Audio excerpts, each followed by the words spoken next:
Today, I want to tell you three things. Something that makes me sad, something that makes me mad, and something that gives me hope. I spent some time living in Rwanda with this family. This is Tati, her husband, Pacifique, her oldest daughter, Pascaline, and their littlest baby. They have 5 kids altogether, and I want to tell you a little bit about their lives. So every day, the morning starts when their oldest son, Camille, joins the procession of hundreds of kids heading to the nearby lake to bring water home for their family. Now, the water that Camille brings back is dirty, and it carries the risk of disease, but it's all they have. So they cook with it, and they drink it, and they hope for the best. And Tati, she spends a huge part of her day in this little metal shack you can see behind her, cooking for her family. Now, I would walk into that shack, and the smoke would be so thick that it would burn my eyes within moments. But Tati would spend hours crouched over this open fire, just breathing in the smoke while she cooked. And a lot of the time, that adorable baby was strapped to her back, breathing the smoke right along with her. And at 6:30 every day, the lights would go out on their life. And anything that Tati hadn't finished yet, whether it was for her family or her dress business, had to be done by candlelight. When I stayed with them, I went to bed every night feeling completely in awe of this incredible woman who works harder every single day than I've ever had to work in my entire life.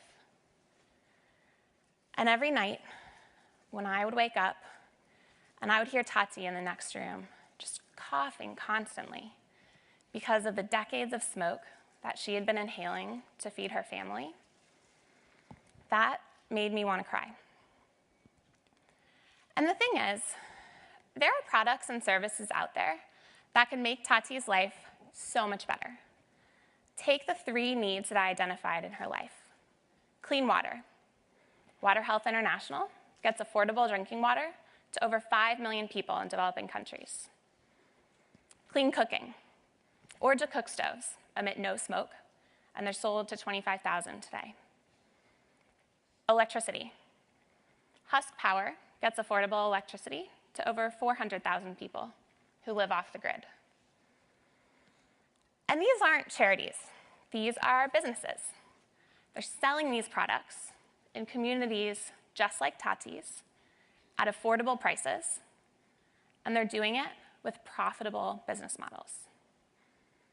But these businesses aren't coming to Rwanda anytime soon, and I don't know if they will in Tati's lifetime.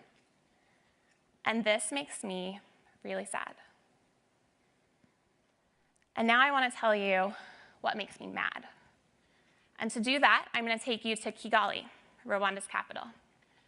Kigali is full of talented, passionate people, and they want to be part of Rwanda's success story.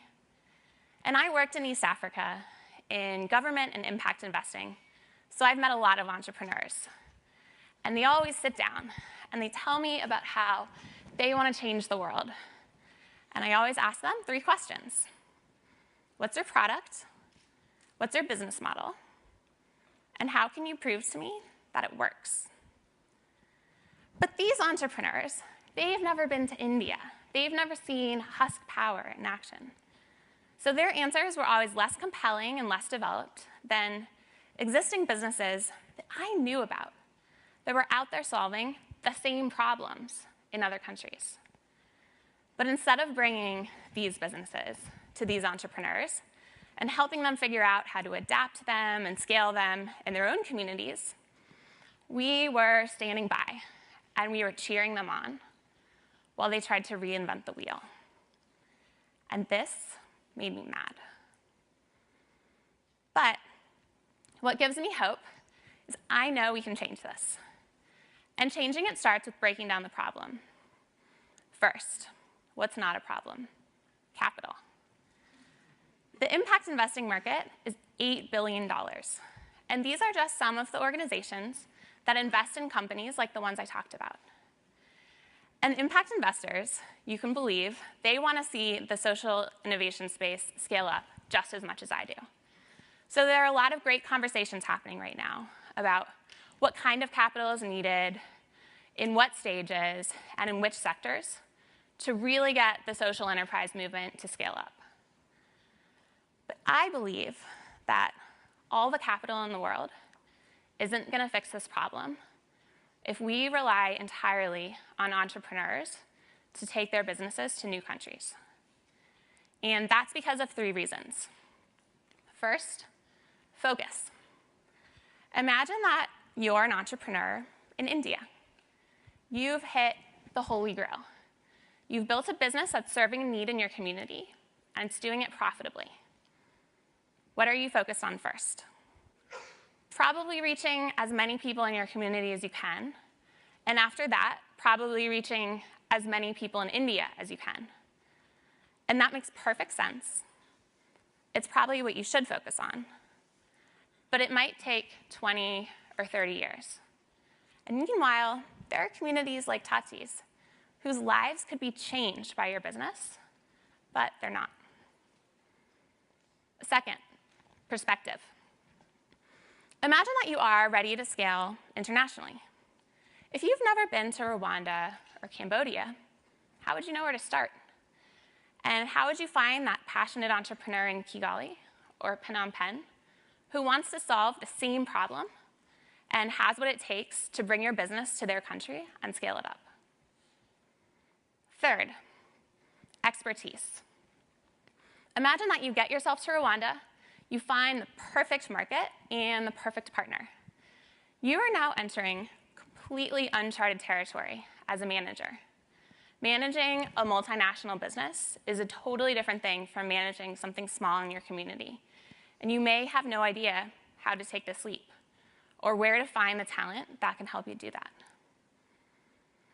So these 3 barriers are really big. And a lot of the time, you have social enterprises that reach this proof of concept phase. And they have the potential to scale geographically and reach a lot of lives. But they get stuck. And when they get stuck, there are a lot of organizations that are there, ready to mentor them and support them and give them money to get it over this hump. But there aren't enough capable, knowledgeable hands to physically do the hard work of taking these businesses to new countries. So a lot of them don't scale for 20 or 30 years, and a lot of them never do. This red bar represents millions of communities, just like Tati's, whose lives could be changed by existing businesses, but they're not.